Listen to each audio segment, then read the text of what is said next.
Ok, alors on va essayer de comprendre un petit peu ce cours, hein, il est pas facile. Euh, En fait, donc comme vous l'avez vu, quand on met du fer, ou notre métal, dans de l'acide, dans des ions hydrogène, donc en fait, il y a quelque chose qui se passe. Alors déjà, le fer, il disparaît petit à petit, et les ions hydrogène disparaissent aussi petit à petit. La preuve, le pH remonte. Le pH se rapproche de 7, c'est bien la preuve qu'il y a des ions H+, qui ont disparu. Mais de notre côté, en fait, il y a aussi des ions fer2 qui apparaissent, et ces petites bulles là qui se dégagent, en fait, quand on les teste avec la flamme, en fait, c'est du dihydrogène.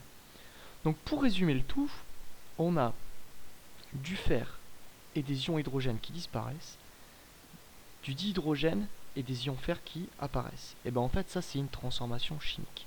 Ce qui disparaît se transforme en ce qui apparaît. Vraiment.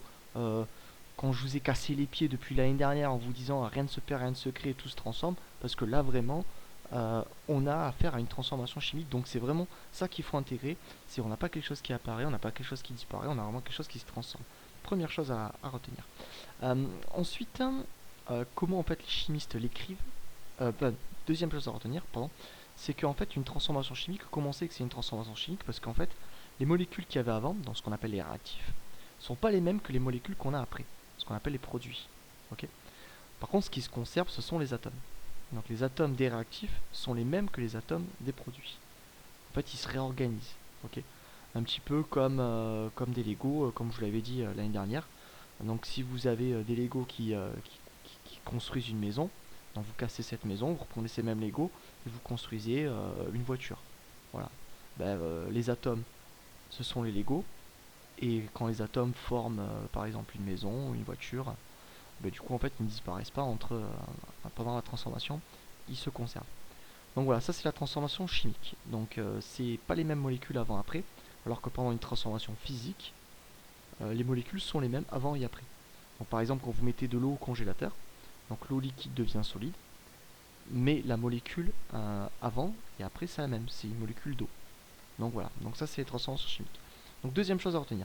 Troisième chose à retenir, c'est en fait comment les chimistes en fait écrivent tout ça. Donc soit en fait avec des bilans de transformation, donc c'est-à-dire avec des plus et une flèche. Donc au lieu de dire le fer réagit avec les ions hydrogène, on met fer plus H+, enfin plus ion hydrogène. Et au lieu de dire se transforme, on met une flèche. Et donc du coup pareil, on met pas en dihydrogène et en ion fer de plus, on met dihydrogène plus ion fer de plus. Donc ça c'est une façon de faire. Mais il y a aussi en fait une autre façon de faire en fait que les chimistes ils utilisent beaucoup plus, c'est l'équation chimique. L'équation chimique en fait on met les symboles des molécules, des atomes, et donc du coup le symbole du fer c'est Fe, le symbole de l'ion hydrogène c'est H+, donc ça se transforme en Fe2+, le symbole de l'ion fer 2+, et en dihydrogène H2. Et la subtilité, c'est que dihydrogène c'est H2, donc il y a deux atomes d'hydrogène.